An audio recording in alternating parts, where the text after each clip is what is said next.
Okay, so now we're done with SummerSlam '88. The seeds have started. Mm-hmm.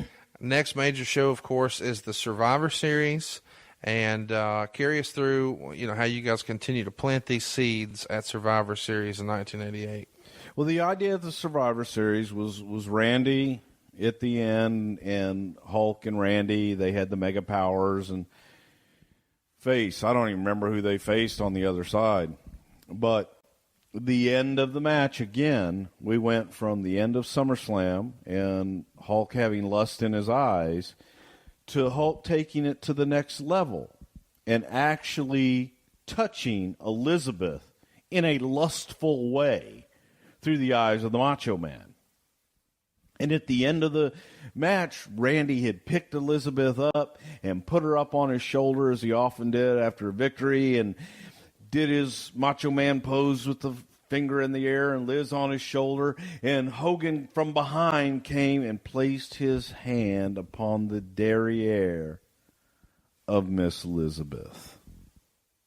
And through the eyes of a jealous Macho Man, he had crossed the line from friend to lustful and just inappropriate. So, after the match, Hogan, is acting friendly, and Jesse Ventura picks up on it, and it's the first time it's acknowledged on television. So you guys at this point are really letting the audience know where you're headed, and for those of you keeping score at home so you don't tweet us and remind us, it's the Mega Powers, Hercules, Coco B, Ware, and Hillbilly Jim.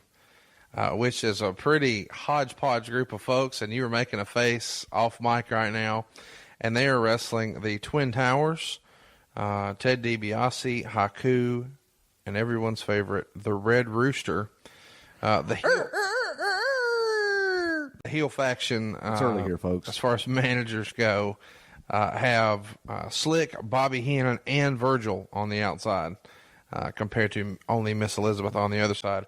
And these titans of the industry got 29 minutes in their match. Lots to talk about as far as the other characters there. But before we get to that and touch on any of it, obviously it's a big call right here to go ahead and get Ventura to acknowledge it on commentary, because you guys have started to sow these seeds at the previous two pay-per-views, but now you're actually addressing it on air. Well, yes, but again, Jesse didn't really realize what he was addressing. Oh, you hadn't smartened him up either? Didn't smarten anybody up. Okay. We just let everything play out. Well, Macho Man was selling it. There was a big facial. There was a reaction. There were reactions. Sure. But it wasn't the traditional, oh, my God, let's go split them up right now and let's let this thing build. They didn't even address it between Randy and Hulk at the time. It was Jesse stirring the pot and looks and back and forth. But, it wasn't overt. It wasn't this gigantic angle that all of a sudden they hate each other. It was that slow build and that slow burn. And, again, anybody that has ever been in a relationship where you've seen it happen, you can relate to it for the most part. Yeah. Two quick questions here about other characters in the match. Coco B, Ware, a lot of people, I know you're laughing, Hall of Famer. He's in the Hall of Fame. You're not. Friendly reminder. Don't understand that. Never will be. At all. But Coco's in somehow. My Memphis buddies tell me that Coco was one hell of a hand in Memphis and had a phenomenal dropkick and was a tremendous performer. Awesome. Is this his only main event in the WWF? I believe so, yeah. Coco was a hell of a talent back in the day. He was throughout Mid-South, and I'm talking, when I say Mid-South, I mean Tennessee, Watts. But also okay. Mid-South for Watts as well. Okay. Coco came in. Coco was a hell of a worker, but he was small. Right. And, he wasn't in Memphis, he was a giant. Right. But, you get in the land of the giants up in WWF, and he wasn't a big guy. Double tough son of a bitch in real life. Would you consider Coco B, Ware a cruiserweight? No, I think Coco was over that 230 mark. So I don't know if I'd consider Coco a cruiserweight or not. I had to ask. At least not to his face. Let's move on to everyone's favorite, and I know yours, the Red Rooster. Probably not something we're going to talk about on the show anytime soon. So let's go ahead and cover this. Famous story that Terry Taylor has put out there. Apparently, when Vince was passing out gimmicks, it was Red Rooster and Mr. Perfect, and he just drew the short straw and got the Red Rooster. Yeah, let me tell you what happened on that day. Okay. We have the box of gimmicks that we like to call it, and it's a box and it's got paper in it with all these different gimmicks. And so whenever a new guy would come in, we would put a blindfold on somebody, and they would reach into the box of gimmicks, and they would pull out a gimmick, and whoever the next appointment was with, we would say, okay, you're going to be the Red Rooster. You're going to be Mr. Perfect. Hey, you guys are going to be bushwhackers. That's how it happened. So Terry Taylor, of course, whatever comes out of his mouth is the absolute God's honest truth. Sure. Okay. Yeah, you know, Conrad, I'm going to tell you something about Mr. Perfect and how that gimmick came about. As I've said about all I need to say about the cock-a-doodle-doo guy.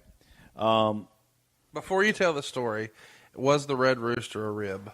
No, absolutely not. It wasn't a rib. You know, just like Dusty Rhodes, and you talk about that being a rib, and people that have never spent a single day running a company or ever have a company themselves. You know, I want those of you critics out there that still think that Dusty Rhodes was a rib and think that the Red Rooster was a rib, and I don't know, Virgil was a rib. Think about if you had your own company. How many business decisions would you make as a business owner for your business as a joke? Just to bust on somebody. How much money would you invest in television time and character development and everything else under the sun as a joke? Does that make any sense to anybody? You're a business owner. Yes. Would you bring someone in and just as a joke spend millions of dollars on them just so you can sit back and laugh at them while they fiddle farting around with your money and your investment? Okay. I didn't mention this last week. So, with that in mind, since Vince would never do that because it's crazy, I want you to defend Akeem the African Dream, not the American Dream, and the way One Man Gang was made to dance. Very similar to the way maybe somebody used to shuck and jive in the ring before they dropped a bionic elbow on somebody. Steal from the best. But instead of the American Dream, he's the African Dream, but Right. he's a white man who dances like... That wasn't a rib either. That was not a rib, no. Jesus. Again, it's not a rib. It's a business How bad do you decision hate to go pork ahead. for you to say, no, not a rib, no, not a rib, no, not a rib? No, let's get back to the original question. And I was with the One Man Gang here recently and had a great time reminiscing with them because we had a whole lot of time to reminisce, and it was a lot of fun. But, yeah, it's about... Mr. Perfect. Mr. Perfect. Yes, sir. And Mr. Perfect was a gimmick that Pat Patterson, in describing Curt Hennig and how Curt was so good at everything that he did. And it was kind of Curt Hennig who wanted to be the all-around sportsman and the best at everything. He was the best hunter. He was the best fisherman. He could do this. He could do that. And as Pat is explaining all this, and he goes, and he hits the golf ball, and it goes right in the hole, and he's a baseball, and boom, out of the park, and he kills the biggest deer, and he gets the biggest fish, and oh my God. And it was like, well, he's perfect. Everything he does is perfect. So the truth is that when we reached into the gimmick box, we pulled out Mr. Perfect for Curt Hennig, and then the next one was... you know, Cock-a-Doodle-Doo Man. No. And Cock-a-Doodle-Doo Man got his gimmick from Vince McMahon thinking he was cocky and looked at him as the cock of the walk, how he saw himself, he being Terry Taylor, whose goal in life was to imitate Ric Flair, and saw him as a rooster, as a banty rooster. And said, God, he's the Red Rooster. And gave this gimmick, asked him to work it a certain way. Terry, in his way, looked at it as a rib, did not embrace it, did not do it to the best of his ability, and it failed. But to this day, more people will still refer to Paul W. Taylor as the Red Rooster before they will call him Terry Taylor, or before they will call him whatever other ridiculous gimmicks that they did with him down south when he was, what was he, the $300 man or something down there? Wow. Like that wasn't a rib and that wasn't a ripoff on another gimmick that was done by someone else?